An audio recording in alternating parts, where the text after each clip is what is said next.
Assalamu alaikum wa rahmatullahi wa barakatuh. Alhamdulillah wa kafa wa salamun ala ibadihi alladhina istafa. Amma ba'd. We're continuing from last week.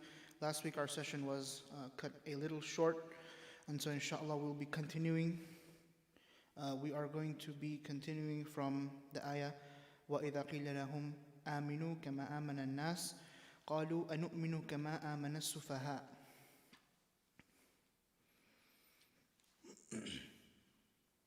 And just quickly recapping the translation of this, the rough translation, when it is said to them, وَإِذَا قِيلَ لَهُمْ آمِنُوا, believe, كَمَا آمَنَ النَّاسُ, as the other people, or believe, bring iman like how the other people have brought iman, meaning the Sahaba. قَالُوا أَنُؤْمِنُ كَمَا آمَنَ السُّفَهَاءُ. They hit back and they say, should we bring iman, should we believe like how those foolish people believed? Should we become like those fools?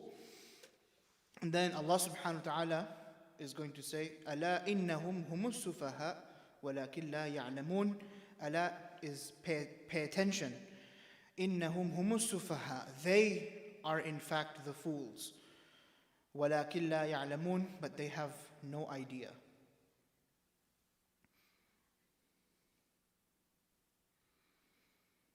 And so we were talking about who is now telling the Munafiqoon, who is going to be telling them to, bring iman, who knows their true state. And this, according to the different tafasir, are going to be the close friends of those Munafiqoon.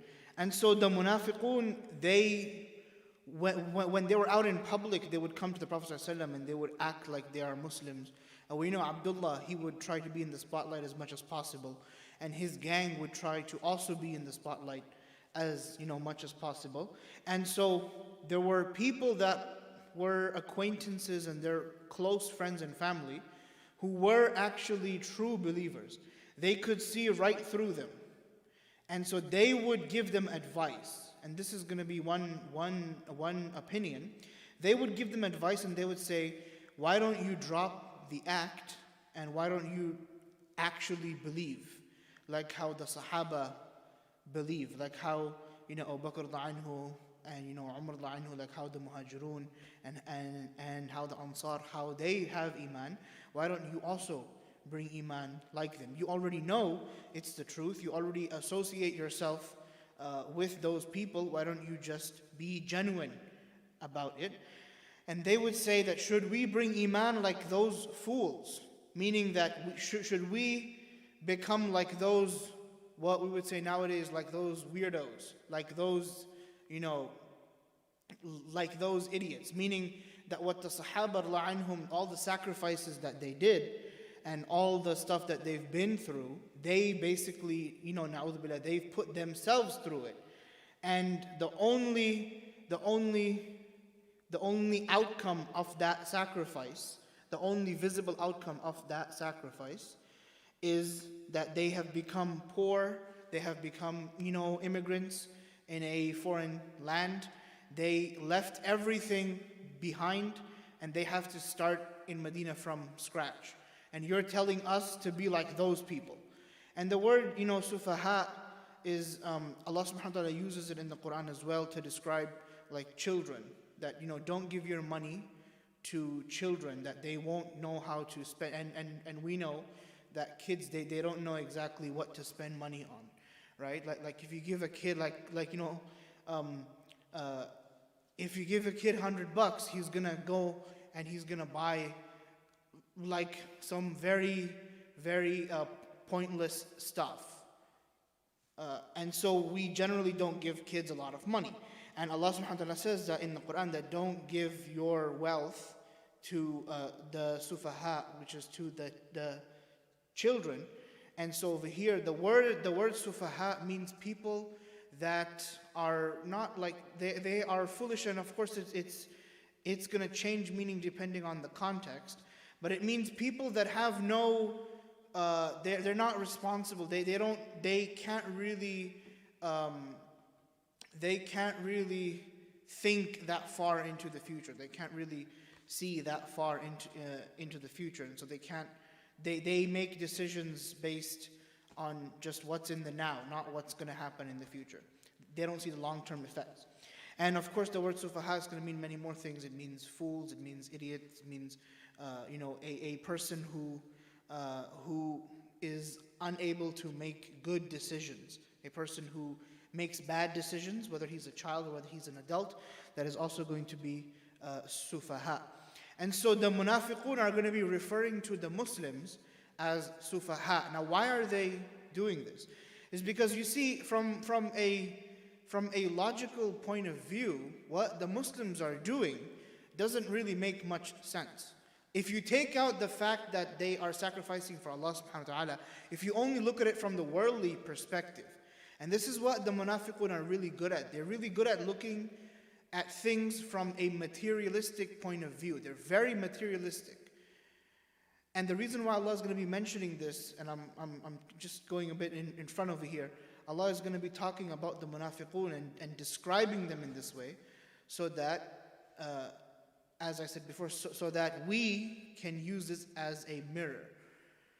And so, the Munafiqun are looking at the sacrifice that the Sahaba, especially the Muhajirun, they left everything in Mecca. They had money in Mecca.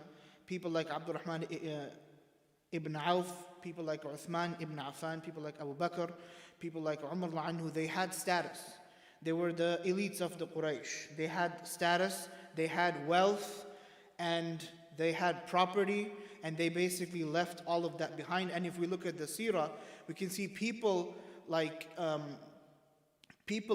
a lot of their wealth behind. Some people came to Medina with nothing but the clothes on their back. They came walking to Medina. And they came to the Prophet ﷺ and they said, we made the hijrah, and this is all we have. We don't even have a mount. They made a 1-week journey walking. And so to the Munafiqun, who weren't, really Muslims, they were just going along for the ride to see how things play out. To them, this didn't make much sense. Like, why would they do this? They sacrificed so much. They put themselves in this kind of state. And now that we look at the seerah, we can see how things played out. Like, after the Battle of Khaybar, after the conquest of Sham and the conquest of Iraq, the Sahaba became very wealthy. But at that time, the Sahaba had nothing, and we're going to get into some, stories and some incidents of what exactly nothing was. They really had nothing. They would get by with what we don't even consider snacks. That's what they would get by on a daily basis. With stuff that we don't even consider snacks, that's what they would get by with. And so to the Munafiqun, this seems really illogical. And then of course, if you're gonna see it this way, you would think that a person making such a decision is not very good, is not very far-sighted, and they would refer to the Sahaba in this way. And now when they would be advised to become Muslims, they would say this, but they would not say this to the people that are advising them. They would say this to their friends. They would say this to their friends, because remember, the Munafiqun are trying their utmost to maintain this image, this facade that they are Muslim, that they are amongst the group of the Sahaba. Because after the Battle of Badr, this is when the Munafiqun, when they formed. Before the Battle of Badr, those people, like Abdullah ibn Ubay, they simply thought that we're just going to wait until Quraysh can send an army, or until the Muslims are going to be defeated. This is not going to last long. After the Battle of Badr, they became, fake Muslims, because they knew that Islam is not going to go away anytime soon. But they still, now they started to do a whole bunch of things, and we talked about this before. But we can see that even their mindset is much different from a Muslim mindset, or the ideal Muslim mindset. And we're going to see, unfortunately, the Muslim mindset has now become what this was. And now we tend to look at things from a very materialistic and, Will this benefit me in this dunya? And we tend to forget about the akhirah a lot nowadays. And so Allah subhanahu wa ta'ala is going to be reminding us that this is what the Munafiqoon, this is what they would do. And Allah subhanahu wa ta'ala doesn't just talk about the Munafiqoon here. He talks about them here, He talks about them many other places, and in different places He will mention different qualities, or different attributes of the Munafiqun, different habits and traits of the Munafiqun. And if we look at it, this is something that the Muslim community really should take notes from. And so when their close friends would try to advise them that instead of, faking this and trying to, instead of listening to Abdullah ibn Ubay, you should actually go and listen to the Prophet ﷺ, and you should see that these people have sacrificed everything, and you should try to be like them. And so they would tell their friends. They wouldn't tell the people that are advising them. They would try to maintain that they are Muslim. But they would tell their friends, like, this guy was advising me to actually follow that. Do you think I'm going to follow that? No, I'm not going to follow that. Those guys are crazy. And so Allah subhanahu wa ta'ala is going to be exposing them. And one thing that the Munafiqun, one thing that they feared, and this is Allah's going to mention somewhere else, one thing that they feared that Allah would expose them. They really feared that Allah would reveal a surah and Allah would expose the Munafiqun. Allah says in the Quran, يَحْذَرُ الْمُنَافِقُونَ أَن تُنَزَّلَ عَلَيْهِمْ سُورَةً تُنَبِّئُهُم بِمَا فِي قُلُوبِهِمْ.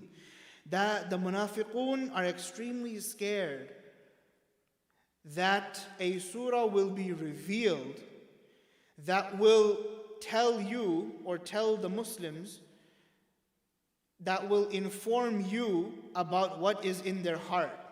تُنَبِّئُهُم بِمَا فِي قُلُوبِهِمْ. And this is what Allah subhanahu wa ta'ala does. He basically exposes them. He's going to expose them here. He's going to expose them many other places. And finally, the final blow will be in surah. The surah is called Surah Munafiqun, which is in the 28th juz. And so,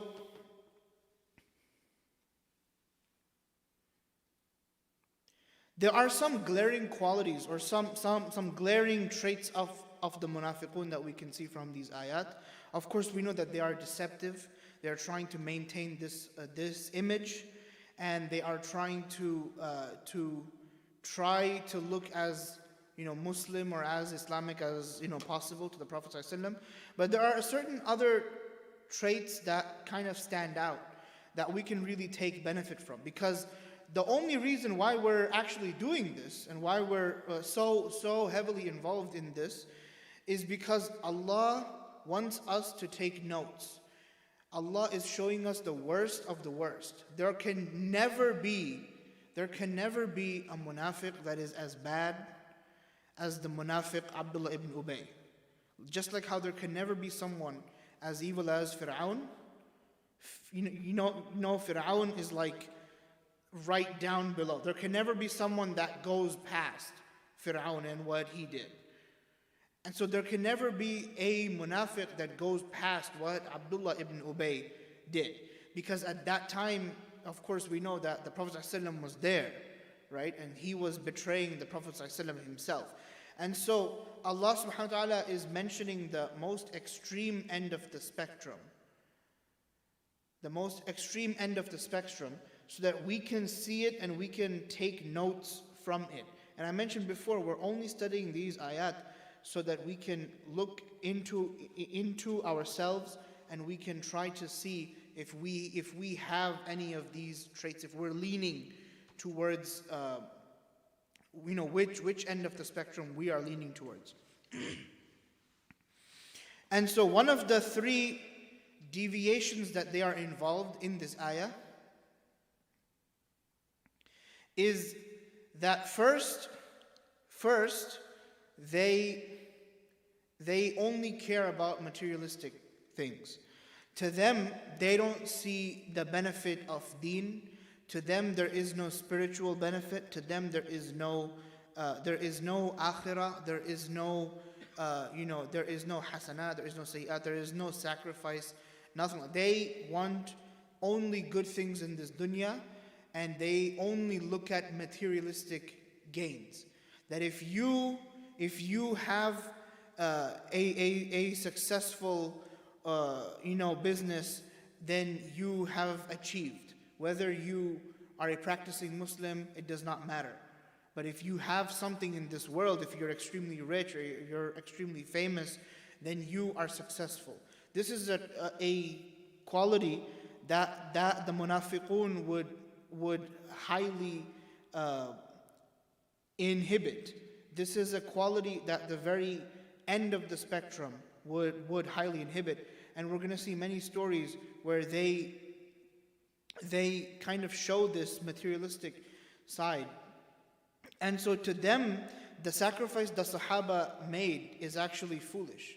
So anyone that is doing something for Allah, it doesn't make sense to them, because they don't see it that way. To them, they only see things that are going to benefit them in this world. And this is something, unfortunately, the Muslim Ummah, unfortunately, we have also fallen into this, or we have leaned very close to this end of the spectrum, where we don't really care about Deen anymore.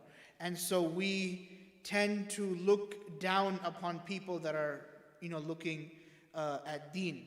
If someone is interested in studying the Quran, if someone is interested in studying Hadith, then we tend to ask, how is he going to get money? How is he going to make, how is he going to be successful? How is this person going to get a job? How is he going to, maintain a family and all of that?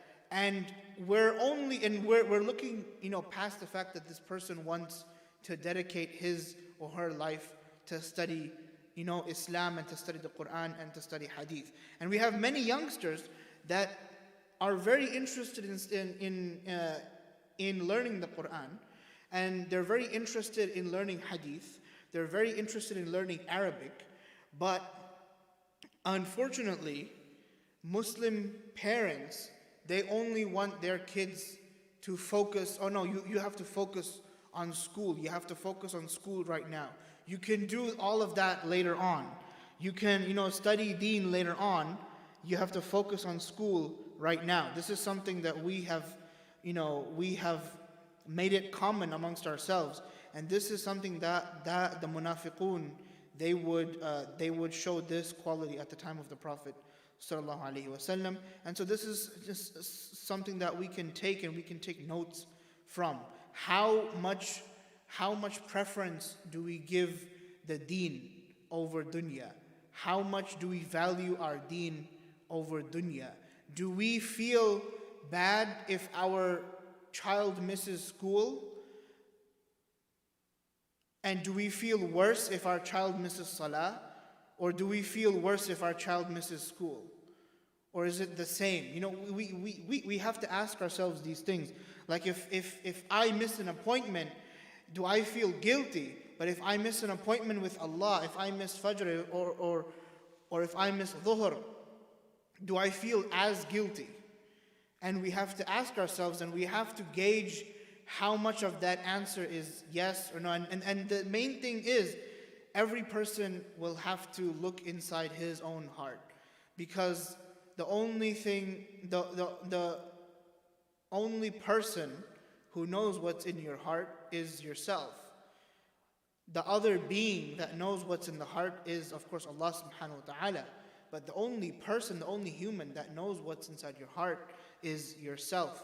And so these ayat should be they should be signs for ourselves. How much do we value worldly things? If we lose a Quran, or if we lose an ayah of the Quran, if we forget an ayah of the Quran, is it the same if we lost some money? Do we feel the same way? How much value do we give if we miss maybe salah at the masjid? If we miss Jum'ah, do we feel guilty about it? If we, and then of course we can gauge how much or how guilty we feel. And if we find that we value the dunya over the Deen, then we can start making progress, we can start changing ourselves, that we can, first of all, we can start to value Deen more, and then we can ask Allah subhanahu wa ta'ala that He makes us value the Deen more.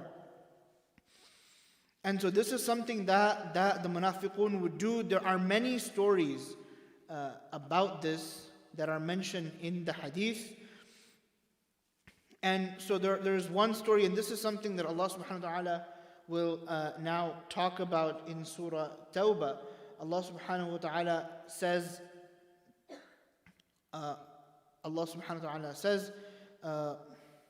الَّذِينَ يَلْمِزُونَ الْمُطَّوِّعِينَ مِنَ الْمُؤْمِنِينَ فِي الصَّدَقَاتِ. Not only do they not value materialistic things, but the people that value Deen, they make a mockery of them. They look down upon them. And this is worse. One thing is that we don't consider, our Deen to be very important. We only care about the Deen when our family member passes away. We only care about the Deen when a person gets sick. If I fall sick, then I start making dua to Allah for myself. But when I'm healthy, then I completely forget about Allah. But on top of that, so that is of course evil in of itself. But on top of that, the Munafiqoon, when they would see other people giving value to Deen, then they would make a mockery of them. So when they see the Sahaba and all the sacrifices that they have made, people like Abdurrahman ibn Auf that came to Medina with nothing. There are many Sahaba that came to Medina walking. And so they are now calling them sufaha, that these people are really foolish for doing that. So they are looking down upon people that do value the Deen and that have made sacrifices for the Deen. And this is unfortunately something that we also inhibit in the Muslim community today. That someone who, struggles to learn the Deen, someone who, may have traveled, overseas to a different country to learn the Deen, then we look down upon that person, that this person is, this person is different, this person is weird, this person dresses differently, this person behaves differently, this person is not, accustomed to American culture, this person has been this person has been away from home for too long. And so we tend to look down upon that person. And people that give sadaqah, people that struggle and they give a less amount, which is going to be mentioned in this ayah, Allah subhanahu wa ta'ala says that they criticize the believers who give freely. Al-muttawwi'een min al-mu'mineen, those people that give freely. في الصدقات والذين لا يجدون إلا جهدهم فيسخرون منهم. And those people who can only give very little, they can only give a tiny amount with great difficulty. They have maybe a couple dollars and they give a few, they make a mockery of them too. So the people that give a lot, and this doesn't just refer to giving, from the money. This refers to giving from the strength. Some people they give all of their strength to an organization, to help an organization, to help a Muslim cause. Maybe it's helping an orphanage, maybe it's helping a masjid, maybe they teach a class, and so they give their time and they give their effort and they give this freely, meaning they are really willing to spend. And then you have some people that don't have the time. They might be really busy, and so whatever time they do have, then they try to help out in the masjid, or they try to help out in some Islamic school. Or if they don't have some money, or they have very little money, they give from whatever they have. Maybe it's a few dollars.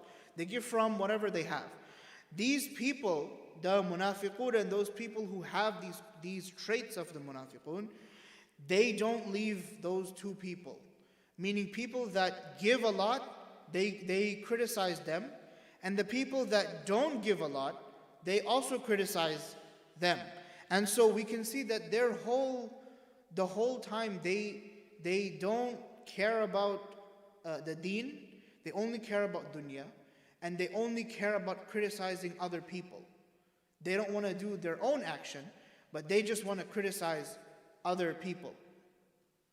And this ayah is actually very interesting. Allah subhanahu wa ta'ala in like towards the second half of Surah Tawbah, Allah subhanahu wa ta'ala will now go really hard on the Munafiqun. If you think this, in these ayat was bad, in that section, Allah subhanahu wa ta'ala really bashes the Munafiqun in those ayah. And he kind of almost, points right at them. And so this ayah was revealed when the Prophet ﷺ, he came out of his house, and he wanted to send out a group. And of course, at that time, they were sending out scouts, or they were sending out little regiments and squads to kind of scout the area, or to maybe capture a caravan, or to gather intel. And so the Prophet ﷺ wanted to send out one of these groups, one of these regiments. And so what they would do is he would call the people, and he would tell them to give from whatever they have, and so that they could finance this group. And so he did this. He said, I intend to send out a group, so whatever charity you can give, and then we can send the group out.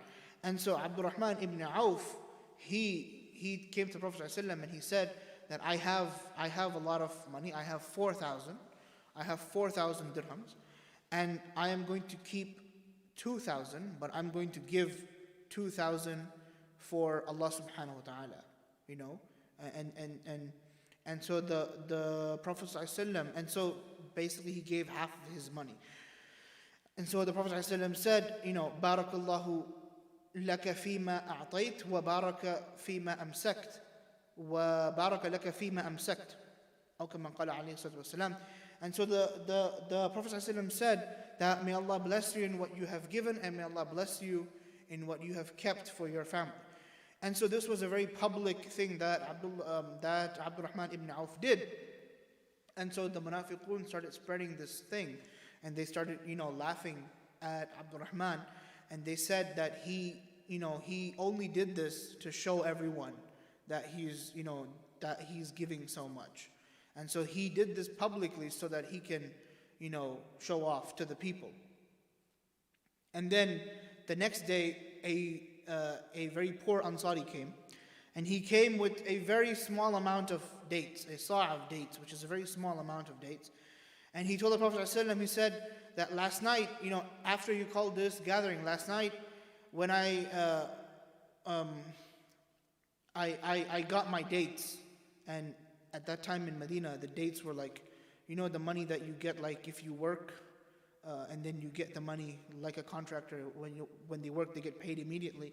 So they would be paid in dates, because the people of Medina, the Jews, they had a lot of dates. And so this person, he took his dates, his wages, and he soaked it in water. He had one sa' of dates, and so he soaked it in water, and so that basically became a little more, because it soaked up the water. He said, I soaked my dates in water so that I could have a little bit more because of the added water weight. And then I split this in half, just like what Abdurrahman did. He split his wealth in half. So this Ansari said, I split this in half. I kept one sa' for myself, and I'm giving one sa' for the sadaqah. And if you look at a sa' of dates is like not even what we break our fast with. When we break our fast, we eat like maybe 3, 4, sometimes 5, 6 dates. But a sa' of dates is a very small amount of dates, probably like 3 or 4 dates. And this Sahabi, he soaked those dates in water so that they could be a little bit more, a little bit heavier. And then he basically split it, and he gives it to the Prophet ﷺ. And the Munafiqoon, of course, when they saw this, they started making a lot of fun about this Sahabi. And they said, Inna Allah laghaniyun an hada, that Allah really does not need this. That you should have just kept it for yourself. Allah has no need for this. It would benefit you more. And so Allah subhanahu wa ta'ala revealed this ayah. الَّذِينَ يَلْمِزُونَ الْمُطَّوِّعِينَ مِنَ الْمُؤْمِنِينَ, that those people, and this is going to be amongst many different ayat that are going to be referencing the Munafiqoon, that they do this and they do this and they do this, and they criticize the believers who give freely. So Allah subhanahu wa ta'ala is going to defend Abdul Rahman ibn Auf and also that Ansari Sahabi in the same ayah. Allah says, those people that give freely and those people who can give little with great effort, they criticize them and they laugh at them. And then of course Allah subhanahu wa ta'ala is going to say, Allah is going to make a mockery of them, and they are going to have a painful punishment. And then in the next ayah, Allah goes even more, and He says, "Istaghfir lahum, aw la tastaghfir lahum." That whether you, O Prophet ﷺ, you can make istighfar for them, and you can not make istighfar for them. In tastaghfir lahum 70 marratan, falan yaghfir Allah lahum. Allah will never forgive them. Very harsh.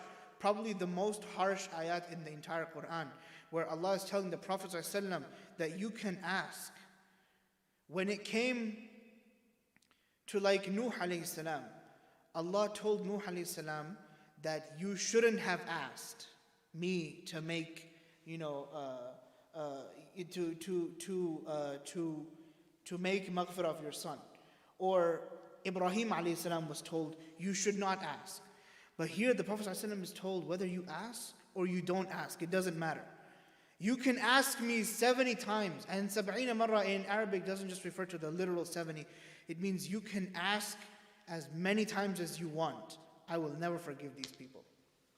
And so we can see that Allah subhanahu wa ta'ala basically closed all doors for these people. We ask Allah subhanahu wa ta'ala that He puts us as far away from these people as possible. It's really scary when we look at this and then we compare our mentality and our mindset, and the community's mindset is now really leaning towards a lot of these qualities.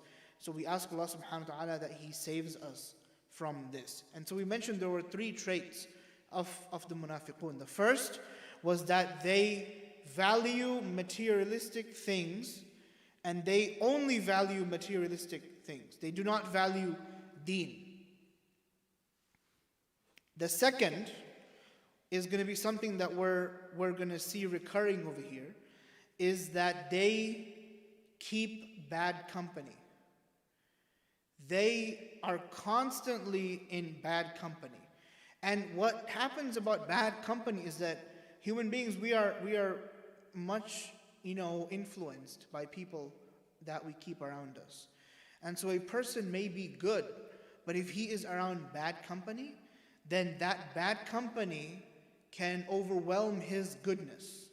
It can happen that if his good is very strong, then he can overwhelm them. But most of the time what we see is that a person who keeps with bad company, who keeps with evil company, what happens is that evil company basically overpowers his goodness. And just to be part of a group, or just to go along with what his friends are saying, he does certain bad things, and he goes along with them. And in many hadith, the Prophet ﷺ had said to keep good company and to make sure that we surround ourselves with people that are good. That we can see the Munafiqoon, they have become overwhelmed by their bad company, that even when their family and friends are advising them to become mu'min, and when they're advising them to bring iman and be genuine, they completely close all the doors and they say, do you think we're going to bring iman, like how those fools are bringing iman? And this is, we can say that the Munafiqoon, of course, they had this evil in them, but also that evil was going to be enhanced by the people that they surrounded themselves with. And so the company we keep, we have to make sure that they are good people. They bring us to Allah subhanahu wa ta'ala. They have good qualities. They have qualities that are opposite of what the Munafiqoon have. They value the truth. They value the Deen over the dunya. or they don't lie. They do not like, evil things. They don't like to be deceptive. They are genuine people. They are not like, in public they behave differently, and in private they behave differently. And we're going to mention one more thing that we should make sure people around us do not have. That is the third thing I want to talk about the Munafiqun today. Just to note, these three things are not the only things that the Munafiqun have. There are going to be many more traits and many more things that are unique to the Munafiqun. But these three things I wanted to highlight in this tafsir session today. And the third is they talk bad about other people. They make gheebah. And of course there are many things that I wanted to make the third, but just for these ayat, the third is that and we're going to see this, they're going to be talking about the Muslims when the Muslims are not around. So they're showing a different side to themselves, to their own friends, when the Muslims are not around.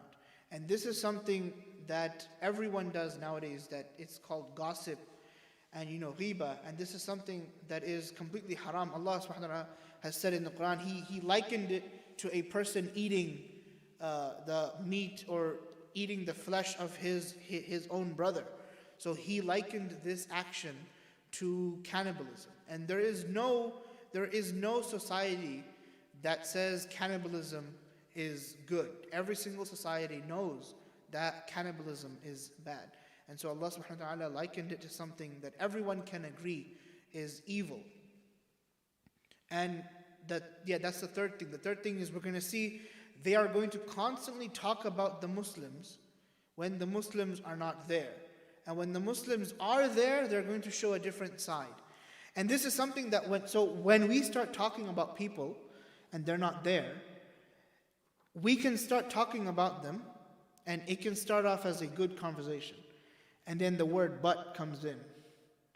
Like, yeah, this person is good, this person is, mashallah, but. And then everything after that but is going to be like, so the moment someone says this person is this, but he is, and then you have to know that everything after that statement, that the angels on the left side are going to be recording it, not the angels on the right side. And so we have to be very careful, because a lot of social problems stem from this. There are many inspirational quotes you can see, like, we should talk to people instead of about people. And this is what Allah subhanahu wa ta'ala told us, don't talk about people. And the Prophet ﷺ has said in the hadith, he said that do not backbite a person. And the Sahaba said that what if it's true? And the Prophet ﷺ said that if it's true, then you have made gheebah. And if it's not true, then you have slandered him. So if it's true, then you're committing a sin. And if it's not true, you're committing an even greater or even worse sin. And so this is something very easy to fall into.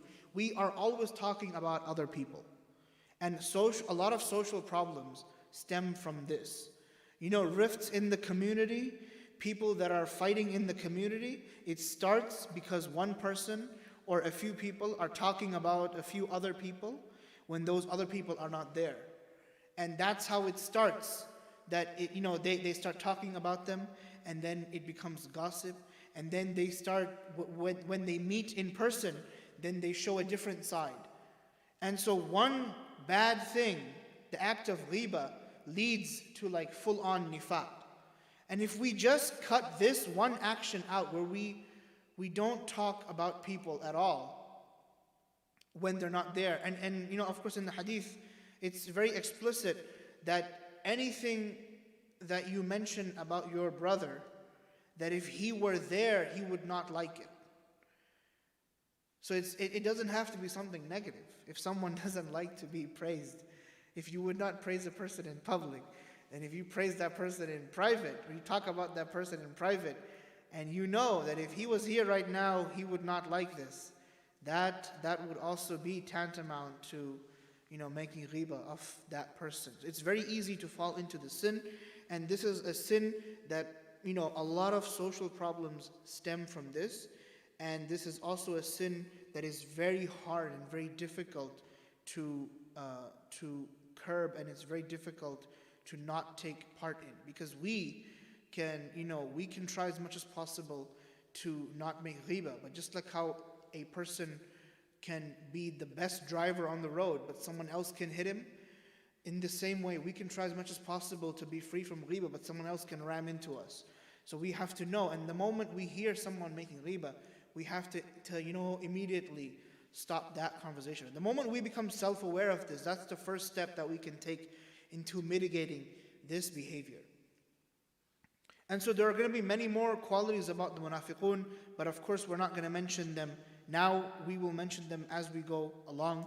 And so in the next ayah, we will talk about, or we'll talk more about how they are two-faced, or how they show one face in public, and they have a completely different face in private, and how they are so fragile that they basically go crawling back to their leaders. That they go crawling back to their leaders, and they have to reassure them that they are actually not Muslim, because they're such good actors. They're praying such long salah in the masjid, that when Abdullah is like, "Whoa, I saw you in the masjid, you were praying." So like, are you one of them now? Are you one of those losers? And so this person is like, no, I'm just making fun of them. I'm just trying to be with them, and so that I can betray them. And so we're going to see how this two-facedness is going to continue in the next few ayat. And then Allah subhanahu wa ta'ala will basically end off this section. So I think next week, inshallah, we should end the section of the Munafiqoon. So we'll do like a general overview of the Munafiqoon. But this is not the last time we will talk about these groups of people. And of course, just a final thing. I keep saying that those people at the time of the Prophet ﷺ, but we as Muslims today, we can also have these qualities. So we have to make sure that we know, like for example, we know these three things.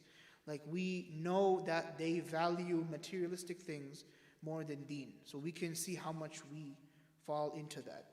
And then the second thing was that they value materialistic things, and then more than the Deen. And then the second thing was that they make a mockery of the people, or they look down on people that do value the Deen. And then we can see how much we think about people that follow the Deen. How much do we think about them?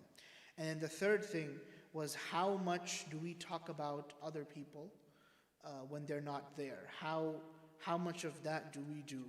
And inshallah, we can focus on these things. And next week, inshallah, we will change the timing to before the Isha, because Isha next week will be 1 hour ahead. So next week we'll have the tafsir, and then we'll have the Isha, and then also we will not be having the fundraising program this Saturday because of the snow. So we will have that either next week, but it's not like confirmed yet. So we might have it next week, inshallah, or we might have it the following week, inshallah. But just because we're not having it doesn't mean that we don't have to contribute. We can contribute from anywhere. We have internet, so as long as you have internet, you can contribute. And if you don't have internet, you can send a check in the mail, inshallah. And I'm sure every single place either has internet or it has mail. So inshallah we can do that. Also there is a community member who is going through a medical procedure, Brother Tariq. So we will ask Allah subhanahu wa ta'ala to give him shifa. We ask Allah subhanahu wa ta'ala to give all the members of the community, all the members of this community who are going through any medical procedure, who is sick, who maybe has someone else who is sick, a family member, or a friend who is sick, we ask Allah subhanahu wa ta'ala to give all of them shifa kamila ajila mustamirra. We ask Allah subhanahu wa ta'ala to give, by extension, shifa to all the Muslims around the world. We ask Allah subhanahu wa ta'ala to help all the Muslims around the world, all the people that are going through difficulty right now. We ask Allah subhanahu wa ta'ala to assist them, all the Muslims who are going through difficulty, who have been going through difficulty for many years. We ask Allah subhanahu wa ta'ala that He also grants them ease, that maybe society doesn't care about them, that they're not in the spotlight, but it should not be that we don't shed light on them. They are our Muslim brothers. The Prophet ﷺ said that the Muslim is like one body. If the hand hurts or if the head hurts, then the entire body hurts. And so their pain is also our pain, and we will be asked by Allah subhanahu wa ta'ala what we did in response to their plight. So we ask Allah subhanahu wa ta'ala to alleviate their pain and their suffering. We ask Allah subhanahu wa ta'ala to give their families sabr jameel. We ask Allah subhanahu wa ta'ala that He grants them the highest places in Jannatul Firdaus. We ask Allah subhanahu wa ta'ala not to take us to task about what we did regarding them, about how much we did not stand up for them. And we ask Allah subhanahu wa ta'ala to grant Brother Tariq shifa kamila ajala mustamirra, and to make this medical procedure easy, and also to grant him a long life with afiyah, with good health. Ameen. اللهم إنا نسألك من خير ما سألك منه عبدك ونبيك محمد صلى الله عليه وسلم ونعوذ بك من شر ما استعاذ منه نبيك وحبيبك محمد صلى الله عليه وسلم وأنت المستعان وعليك البلاغ ولا حول ولا قوة إلا بالله العلي العظيم سبحان ربك رب العزة عما يصفون وسلام على المرسلين والحمد لله رب العالمين آمين برحمتك يا أرحم الراحمين. السلام عليكم ورحمة الله. Do you have any questions?